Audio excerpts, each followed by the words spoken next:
It's happening. This is it. People, it's happening and it's Brexit-mageddon. And we are going to Brexit-mageddon with it. Get it? Let's go to Katia for the latest. Katia, will we apologise for that joke? All I know, Darren, is that Brexit is actually happening. What does that mean for the country and for you personally? Darren, back to you. That's right, Katia. We're going to keep you updated with what's happening, and what's happening is going to be Brexit. What you're hearing now is the Brexit is happening alarm. When Brexit does finally happen, we'll move on to the Brexit has happened alarm. And then, on the moment we leave the EU, we are going to satirise Brexit live with an over-the-top metaphor right here in the studio. Can you give us a preview of that now, please, Katia? Release the birds! Yeah, not bad, considering we've only had 3 years to plan and all that. Roll the music! Hello and welcome to Newsjack Unplugged with me, your friendly neighbourhood Darren Harriott, the satirical show full of sketches, one-liners and topical chats that provides exactly 4% of your daily recommended intake of news. Joining me for this week's episode is the brilliant Katia Kvinge. Katia, how are you? I'm Brexit, not so great. Yeah, perfect. We are back for Series 4 and, like the previous 8 series, this one's going to be a Brexit special. All year, Brexit's been like a conversation with a friend's mum you've recently run into at Lidl. Every time you think it's about to end, it somehow gets extended again and again. Hey, it was lovely running into you, dear. Okay, you take care now. Bye. By the way, do you still see Martin now he's got married to Stephanie, the French teacher's daughter? Oh, I must tell you all about the wedding. I had a very nice main course of beef with a gravy, and there was some peas, I think. There might have been times this year you gave up reading the news and took up a wholesome hobby, like thieving steel from pylons. Then, when you pick up a newspaper again after your lengthy prison sentence, guess what? Brexit is still happening. You are listening to Newsjack Unplugged. Strap in. Ooh, yeah.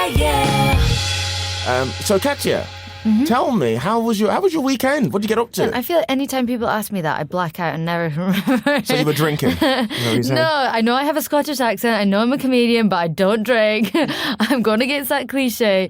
No, You really don't drink? No, I genuinely don't. I'm allergic to citric acid and sulfites, which is in most drinks. Are we going into this? We really? Yeah, this is. We can't do wine or beers, or I think beer. Yeah, basically because I rarely drink because of citric acid and sulfites are in a lot. And if I do, I get crazy drunk so easily. Oh, really? I'll have a sip and I'm literally like, hey, what's going on? Everybody's leprechauns. So I didn't do much myself this weekend. I don't think, sorry to to honest. ask. Yeah. No, you're right. What did you Super Saturday, Brexit. It was basically just another important day for Brexit, apparently. But this day, I think, was probably the most confusing of them all. Where it was almost like Inception of Brexit. Yeah, man. Where it was like, there's Brexit, but then there's another bill, but then there's another bill, there's another vote, and then there's another Brexit, and then you just hope somebody kicks your chair back and you fall in water and you wake up. Yeah, exactly. Wow, that was beautifully put. We're at that point now where it's just confusing, and I feel like we all need calculators and head massages to work out what is happening. Because 1 minute, there's always a vote now. There's constant votes. Boris Johnson constantly had a vote. And it seems like this so far was very close. And then MPs just went, nah. Let's remind you of where you are and who you are. No. Boris Johnson was deemed to be quite petty in that he's asked for a delay until possibly the 31st of January. Yeah. And he didn't sign the bill because he kind of wanted to sort of keep his safe face that way. Even though everything he said was that there's going to be no delays, I'd rather die in a ditch. Somebody did say that if Boris Johnson was a drag act, his name would be Diana Ditch, which I thought was really funny. That is good. He'd also make a horrendous drag act as well. Yeah. But yeah, Diana Ditch. I kind of want to see that. He's got quite big pouty lips. Sorry. Unless you live under a rock, you've probably seen the government's Get Ready for Brexit ad campaign on TVs and posters around the country. And if you do live under a rock, how did you manage that? Oh, please, can I come join you? And does the rock have an ensuite bathroom? The campaign's website is now slightly more vague about the date and circumstances under which we'll leave the EU, saying we could still leave with no deal on the 31st of October, instead of The UK is due to leave on the 31st of October. So does that mean we are more likely to leave without a deal, or what? Those adverts were a bit useless to start with. There wasn't really any wiggle room. Are you ready for Brexit? It's important we all get ready, like Dave here. Hello. Dave is going on holiday after 31st October. Is he screwed? Sorry, what? Dave needs to make sure he completes the correct paperwork before visiting the EU. And what's the right paperwork? Go to the tallest cliff top at the eastmost point where the land meets the sea. There you will find my maze. There's 3. In the centre of the 3rd maze, there you will find the paperwork you seek. And what do I need to register my Volvo so I can drive to the hypermarché? What hypermarché, Dave? There hasn't been a hypermarché here for 25 years. There it is. Look, I can see it here on Google Maps. Shh! Marcus? It's Dave. I also own a small business. What do I need to do to ensure I'm ready for... Oh, screw you, Dave. Oh. With your holiday and your family and your small business. I'm a civil servant, so I haven't had a holiday since May 2016. Have you registered your car yet? Have you registered your car so you can drive to the hypermarché in Lille, Dave? You just said I didn't need to. You said there wasn't any such thing. I just want an answer. Please tell me what to do and I'll do it. Congratulations, Dave. You have passed the test. You are free to go. Great. Wow. So all I need to do to prepare for Brexit was have a small breakdown. Perfect. No, you are free to leave this advert. I've changed my mind about it. It's going to be an advert for sofas instead now. Oh. Come on down to the department for exiting the EU and buy all our sofas. Buy them. Offer must end soon. But who knows? Let's not put a date on it, eh? Terms and conditions apply, but don't bother looking on our website. I'm setting our servers on fire right this moment. And now it's time for Good Week, Bad Week. Bad week for skincare entrepreneur Sunday Riley, who was reprimanded for encouraging fake reviews. Good week for her rivals, who always knew the firm lacked an honest foundation. A bad week for Canada's Liberal Party, whose narrow election win means Prime Minister Justin Trudeau will be forced to lead a minority government. Good week for Prime Minister Justin Trudeau, who has extensive previous experience of being a minority. Bad week for Mick Hucknall as he denies his previous claim of sleeping with 3,000 women. Good week for 3,000 women who haven't slept with Mick Hucknall. Well, you find us back here in the Newsjack Unplugged studio. And Katia, has Brexit happened yet? Well, Darren, let's ask our live Brexit countdown clock. Ooh.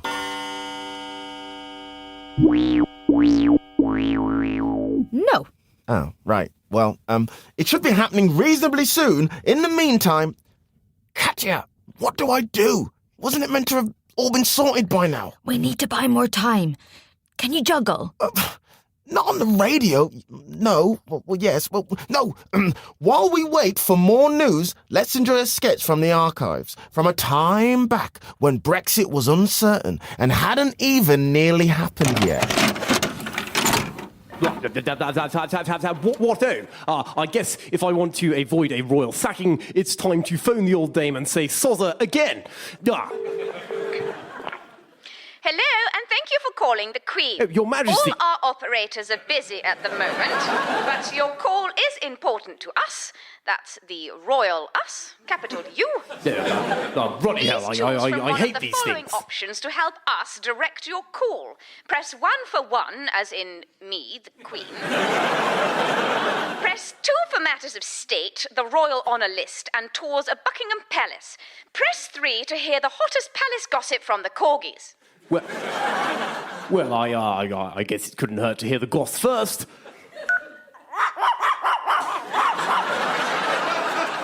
I literally don't know what I was expecting. Thank you for selecting corgi gossip. Now one has the measure of your intellect and can proceed you to the next menu. Press 1 if your question is actually about the band queen. Press 2 for postage stamp-related problems. Press 3 if you're an embittered Prime Minister phoning to apologise for dragging me into a constitutional nightmare again. Hello, you're through to the Queen. Your Majesty, I must humbly apologise. Oh, crikey, it's you again. Listen, Boris, I don't want to hear any more hollow apologies. And anyway, I've got a busy day. Corbyn's waiting on the other line right now. Why are you talking to him? Jeremy wants to get my advice about wearing hats to convey secret meanings. He thinks it could be a great way to avoid having to explicitly state his position on anything. Anyway, got to dash. Love you. Bye.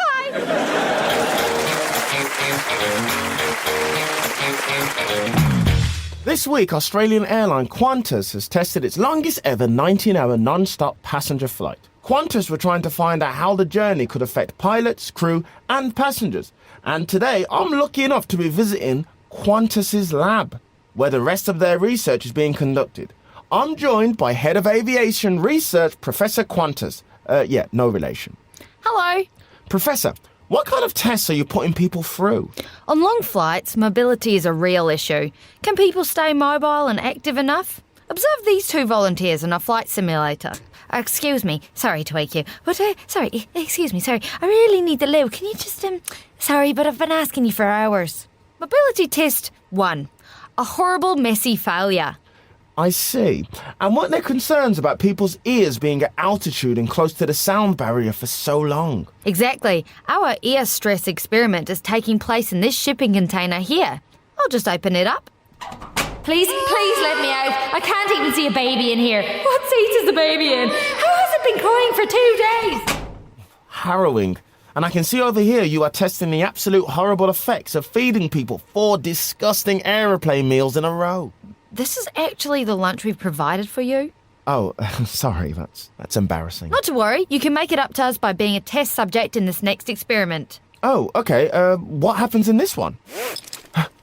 Wow. Yeah, you're really strapping me in securely. Begin experiment. Well, hello, dearie. I seem to have sat in the seat next to you. What's your name are you going for? You remind me of my 12 grandchildren. Let me tell you all about them all now. Martin is the scruffiest. Professor, how long am I going to be strapped in here? Initiate stage 2. Oh, wait, I get what this is. You are some kind of evil professor, right? No, of course not. This is the environment research team. We're trying to figure out how to stop people flying altogether. Want to get in this boat instead? It has its own poo bucket. Well, we've come to the end of the show. I know, and that means one thing. It's almost time for a Brexit deal. Katia, are the glitter cannons ready? Yes. And, for balance, is the sad-sounding children's choir ready? Yeah, they look ready. Give us a note, lads.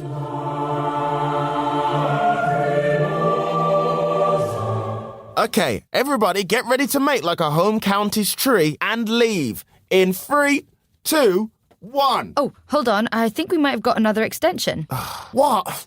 What does that mean? Or we're asking for one. I don't understand the headline. I'm going to have to try and read the whole article. Whoa. Come on, Katia. You know the first rule of Newsjack Unplugged is don't bother reading the whole article, duh. I don't get it at all. What have they been voting on? Who ends up deciding if there's a delay? Is Boris Johnson going to be our Prime Minister? Why are we even in this mess?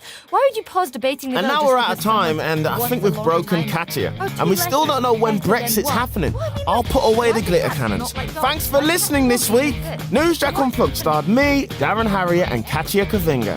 It was written by Catherine Brinkworth with additional material by the cast and Alice Gregg, Kit Foxley, Jeffrey Adu, and Zoe Tomalin. The producer was Benjamin Sutton, and it was a BBC Studios production.